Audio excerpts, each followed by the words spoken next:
حسین اسی فکر کو جگا رہے ہیں کہ اگر اس کے سوچنے کا سلیقہ طریقہ بدل گیا آٹومیٹیکلی اس کی باڈی وہی کرے گی جو حسین کرے گی۔ ان الحسین مصباح الہدی، یہ مصباح، یہ چراغ ہے، تجھے اس چراغ کے نیچے اپنے برین میں سوچنا ہے، اس چراغ کے نیچے اپنے برین کو استعمال کرنا ہے، یعنی اپنے دماغ پر حسین کی ولایت کو حاکم کر، اپنے وجود پر مولا علی کی ولایت کو حاکم کر۔ لوگوں نے ہر تصور کو محدود کر دیا اور شیطان آپ کو محدودیت کی طرف لاتا ہے، حسین ابن علی آپ کو لامحدودیت کی طرف لے جاتے ہیں۔ اس جملے کو اگر آپ سمجھ گئے کہ شیطان اور دنیا اور یہ زائنس لوبی اور شیطانی طاقتیں، جس کو آپ دجال کہیں، سفیانی کہیں، نام بدلتے رہیں لیکن تصور ایک ہے، یہ آپ کو کس شے کی طرف لے جاتی ہے؟ محدود۔ مثلا ابن سعد ہم تجھے رے کی حکومت دیں گے، اس کی نگاہ کو فوکس کروایا کہاں پہ؟ رے کی حکومت پر۔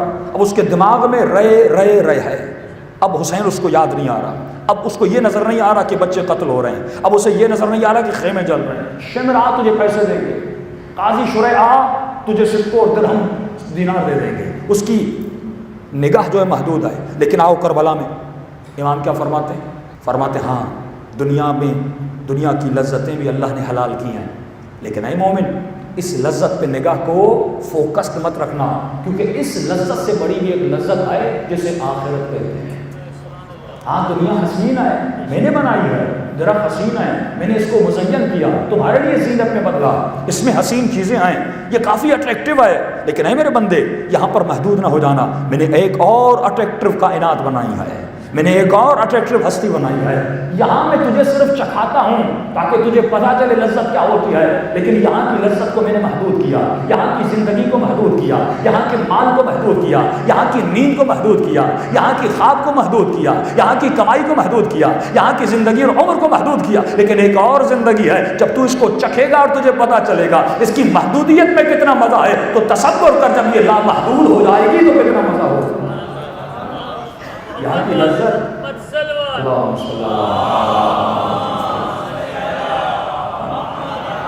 وہ نگاہوں کو محدود کر رہے ہیں، حسین تمہاری نگاہ کو وسیع کر رہے ہیں۔ جب یہ نگاہ وسعت پکڑتی ہے، یعنی نگاہ، یہ دعائے عہد کے جملے میں پرسوں کی مجلس میں چولی میں پڑھ چکا، روز مومن پڑھتا ہے، یرونہ بعیدا ونراہ قریبا، اس کی نگاہ جو ہے دنیا پہ ٹکی ہوئی ہے، کہے گا ظہور نہیں ہوگا، کیسے ممکن ہے ظہور ہو جائے، لیکن امام فرماتے ہیں تو ظہور کو قریب دیکھ، یعنی جب تیری نگاہ بدلے گی تو مومن بنے گا۔ موت کو قریب دیکھ، قبر کو قریب دیکھ، اس کو بعید کبھی نہ دیکھنا۔ اب ہم نے سب سے بڑا ظلم جو امام حسین کے ساتھ کیا وہ کون سا تھا؟ ہم نے مجلس کو محدود کر دیا، فارملٹیز ہیں اور کچھ بھی نہیں ہے کہ مجھے عشرہ کروانا ہے، مجھے خمسہ کروانا ہے، مجھے مولا کی مجلس کروانی ہے، میرا نہ جائے کہ مولانا پڑھتا کیا ہے۔ فکر یہ ہے، مجمع آتا ہے، لوگ آتے ہیں، پڑھنے والوں کو یہ فکر ہے گھنٹہ پڑھنا ہے چلے جانا ہے۔ اینڈ والی نگاہ کیا ہے؟ رلانا ہے، کسی بھی طریقے سے رلانا ہے، کیونکہ نگاہ ایموشنل ہے۔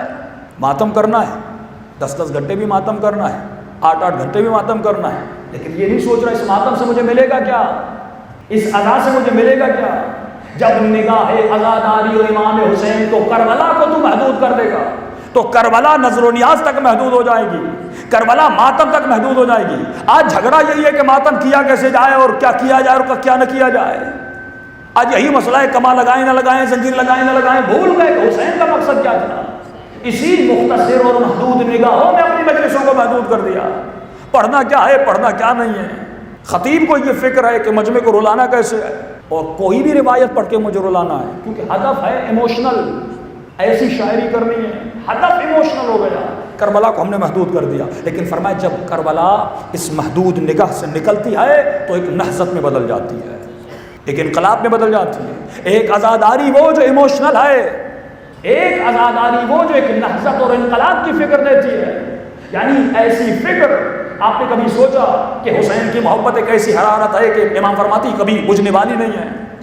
فلسطین پہ اسرائیل نے قبضہ کیا، اس کے بعد اسرائیل لبنان میں آیا، لبنان کے شیعوں نے جلوس نکالا، فرمایا لبنانی شیعوں کا حال کیا تھا اس زمانے میں لبنان میں۔ یہ فلسطین کے سنیوں کے یہاں نوکریاں کرتے تھے، ان کے یہاں کلب تھے، ان کے یہاں سنمائیں تھیں، اور اس وقت لبنان کا سب سے ضعیف ترین طبقہ جنوب لبنان کے شیعہ تھے، مالی اعتبار سے، ایجوکیشنل اعتبار سے بہت کمزور تھے، لیکن لبنان کیوں بنا؟ عزاداری امام حسین کی وجہ سے۔ کب فرمایا؟ اسرائیل کے قبضے کے بعد سب سے پہلا جلوس نکلا عاشورہ کا، اسرائیلی فوج نے گاڑیاں کھڑی کر دی کہ ہم جلوس کو گزرنے نہیں دیں گے، لیکن ان کو پتہ نہیں تھا جب عاشورہ آتا ہے تو اس کا جذبہ بدل جاتا ہے۔ اب یہ وہ شیعہ نہیں ہے جو تمہیں 10 محرم کے پہلے نظر آ رہا تھا، اب یہ وہ شیعہ نہیں ہے جو تجھے ذی الحج میں نظر آ رہا تھا، اب یہ وہ شیعہ نہیں ہے جو تجھے رجب میں، اب محرم آئے، اس کا نظریہ بدل چکا ہے، اس کا ذہن حسین نے بدل دیا، اس کی فکر بدل دی۔ ایک مرتبہ شیعوں نے اسرائیل کی گاڑیوں کو پھینک دیا، کہا تو حسین کا جلوس روکنا چاہتا ہے، یعنی یہ جذبہ کون دے رہا ہے؟ حسین ابن علی، لڑنے کا جذبہ، دفاع کا جذبہ، اپنے کلچر کو کھڑے کرنے کا جذبہ، حسین کے نام کو بلند کرنے کا جذبہ۔ وہ پریشان ہو گئے، ارے عاشورہ میں یہ بدل کیسے جاتے ہیں؟ ان کی نگاہ بدل گئی اسی عاشورہ میں کہ وہ جملہ بلند ہوا، حیات من الذلہ، یہ جملہ میرے آقا حسین کا تھا کہ ہم ذلت کی زندگی کو برداشت نہیں کریں گے، اور عاشورہ میں وہ قیام ہوا کہ جس کی وجہ سے لبنان کے شیعہ آج سرخرو ہیں اور حزب اللہ کو بھگا دیا۔ کسی قوم نے نہیں بھگایا، لیکن حزب اللہ نے اسرائیل کو بھگا دیا اور وہاں سے خالی کر دیا، اور اسی نہضت کو لے آئیے ایران میں۔ شاہ جب ہیلی کاپٹر پہ عاشورہ کے جلوس کو دیکھتا ہے کہتا ہے اس قوم سے میں مقابلہ کر نہیں سکتا، اس کی نگاہ بدل جاتی ہے۔ یہی داعش جب عراق میں داخل ہو جاتا ہے، عراق کے فوجی موصل کو چھوڑ کے بھاگ جاتے ہیں، کئی ہزار فوجی ایک دن میں بھاگ جاتے ہیں، پورا عراق بغداد گرنے والا تھا، سب پر داعش، یہی پلان تھا دنیا کا کس پہ قبضہ کیا جائے۔ حیدر لیوانی کہتے رہے کہ باہر نکلو فوجیوں، تم کو کیا ہوا، تمہاری غیرت کو کیا ہوا، لیکن وہ جذبہ حسینی نہیں تھا۔